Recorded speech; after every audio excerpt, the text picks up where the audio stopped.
मनान खान के ज़ेर एहतमाम हाईटेक सिटी में जॉब मेला मुनक़द किया गया और मौके पर 300 प्लस मुलाजिमतों के साथ ये जॉब मेला कामयाबी के साथ मुकम्मल हुआ। मेहमान खुसूसी की हैसियत से Mohammed Sameer MD Anmol group of hotels ने शिरकत की। इस मौके पर मनान खान ने मोहम्मद समीर का शुक्रिया अदा किया। उन्होंने कहा कि इस जॉब मेले का मकसद पूरे हिंदुस्तान के लिए बेरोज़गार नौजवानों को सपोर्ट करना है।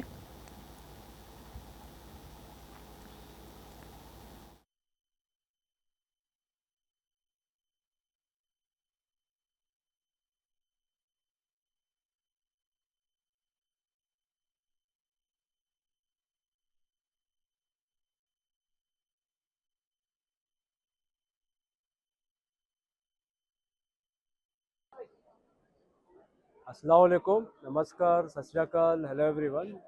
हाईटेक सिटी पे एक बहुत बड़ा तारीखी जॉब मेला हुआ है जिसको सपोर्ट में बहुत बड़ा कारनामा मिला है। हमारे हरदिल अजीज़ सक्सेसफुल बिजनेसमैन जनाब समीर साहब के जानिब से यहाँ पर जॉब मेला किया गया है। इन्होंने काफ़ी सपोर्ट किया गया है और ख़ास तौर पे जब बात हुई थी कि अनएम्प्लॉयमेंट यूथ को सपोर्ट करना है मन्नान भाई, तो इसी एतबार से हाईटेक सिटी में 8 दिन के अंदर यहाँ पर जॉब मेला किया गया है और इनके हाथों से ऑफर लेटर दिया गया है जिसमें ज़्यादा तौर पे नॉन आईटी को जॉब दिया गया है। Made plus, Apollo pharmacy, Essentia, banking field में जॉब दिया गया है। जो आईटी का है, आईटी का आज क्या होगा, फर्स्ट राउंड होगा, इसके बाद 2-3 राउंड सेकेंड डे होगा। तो टेक्निकली जो भी सेट रहा उनको जॉब दिया जाएगा।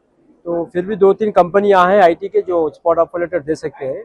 तो मैं हमारे मोहम्मद समीर साहब जो मैनेजिंग डायरेक्टर है अनमोल ग्रुप ऑफ होटल्स के, उन्होंने यहाँ पर इनाग्रेशन किया है और हम आपको काफ़ी सपोर्ट किया है। इंशाल्लाह ऐसी आने वाले जॉब में भी इनका सपोर्ट रहेगा। आज आज तकरीबन देखो अब तक 30 जॉब तो हमने अभी भी दिया है। अभी इसका आंकड़ा मैं समझता हूँ कि 200-300 के ऊपर जाएगा। ऑल ओवर इंडिया से यहाँ पर लोग आए हैं, तेलंगाना छोड़ के ऑल ओवर इंडिया से आए। तो इंशाल्लाह उम्मीद यही रहेगी कि ऐसी जॉब मेले बैक टू बैक हम लोग करते रहेंगे और हम मोहम्मद समीर साहब का शुक्रिया अदा करते हैं जो आज के जॉब